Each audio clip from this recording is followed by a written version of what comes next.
Here.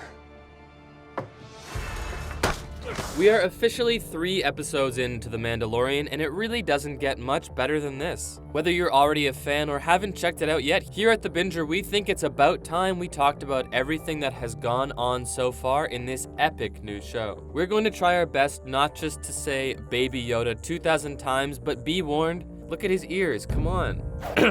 Moving on. Found someone you have, I would say.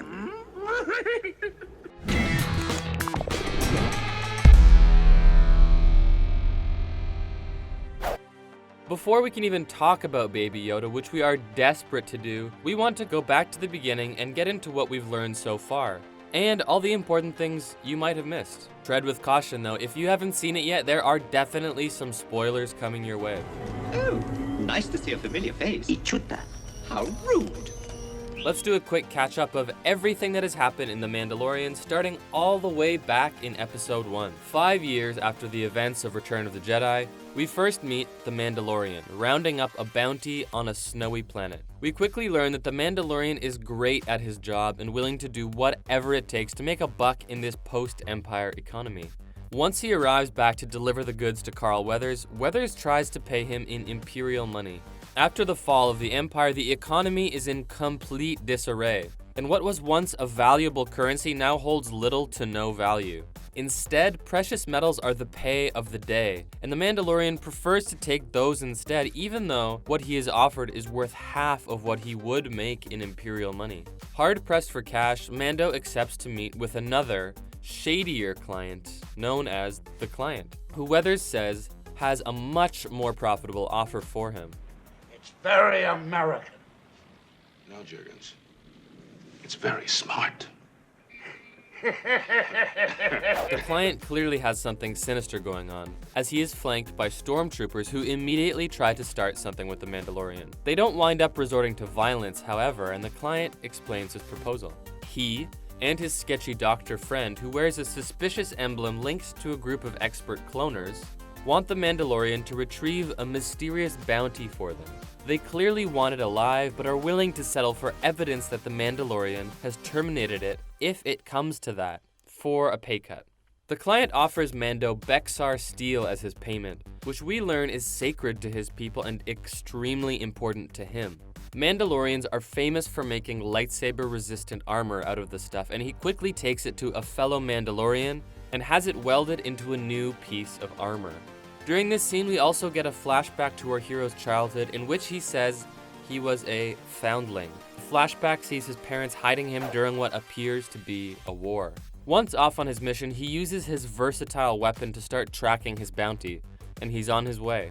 In the process, he meets an Ugnaught named Kuiil, voiced by Nick Nolte, who helps him track down the mysterious prey, with a little break in there for the Mandalorian to learn how to ride a blurg. As he's closing in on the bounty, Mando runs into the IG-11 droid, and the two take down everyone trying to get in between them and their goal. Finally, we see that the bounty has been Baby Yoda all along. After this revelation, the Mandalorian is forced to use his weapon on the IG-11 because it was assigned to eliminate the precious green creature, and we just can't let that happen. Now, the Mandalorian is met with this innocent 50-year-old infant, and has to decide whether or not he is willing to bring it back to the clearly malicious Client. Don't you agree? Well, in the beginning of Episode 2, it appears that the Mandalorian doesn't have that much of a problem with it, and is on his way back to drop off Baby Yoda with the Client. But it becomes very clear that he isn't the only one after the little guy, when first they are attacked by space lizards and then a group of Jawas who absolutely wreck the Mandalorian's ship. With nowhere else to turn, the Mandalorian takes Baby Yoda to meet up with Kuiil to find out if he can help repair the ship and get them back on their way. Kuiil takes them to a bargain with the Jawas to get the parts of his ship back, and they strike up a deal.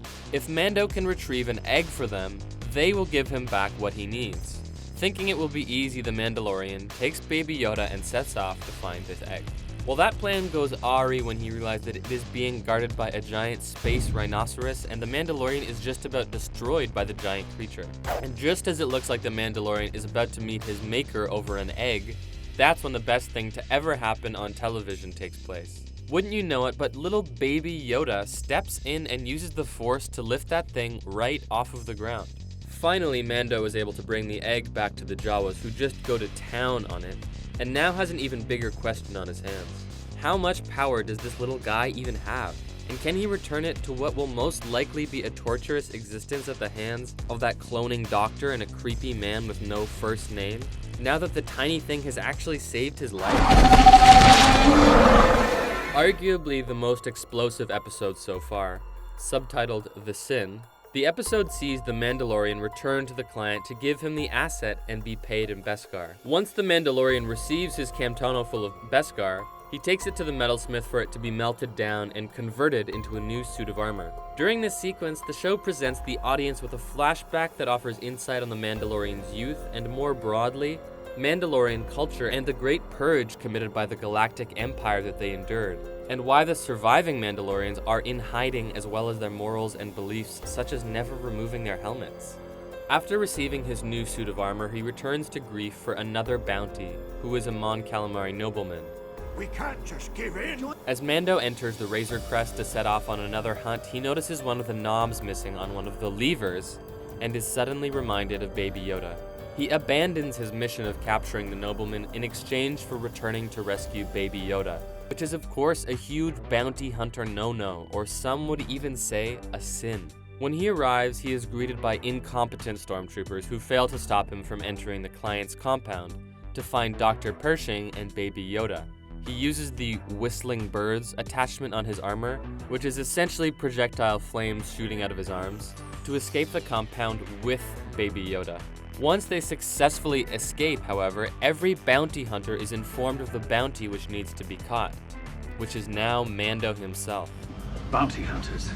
We don't need that scum. This leads to all-out madness with every bounty hunter trying to capture Mando, including Greef Sarga.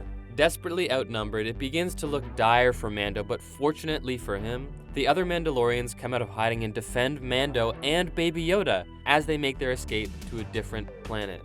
Clearly, one of the major ideas that is going to be explored during The Mandalorian is his struggle to salvage what is left of the Mandalorian culture after the dominance of the Empire nearly wiped it out. This show is really at its most interesting when it isn't afraid to dig into how colonization has affected the entire galaxy. Seeing as how Baby Yoda himself appears to belong to a very ancient, almost extinct species, this is clearly going to play a very big part in how the show unfolds.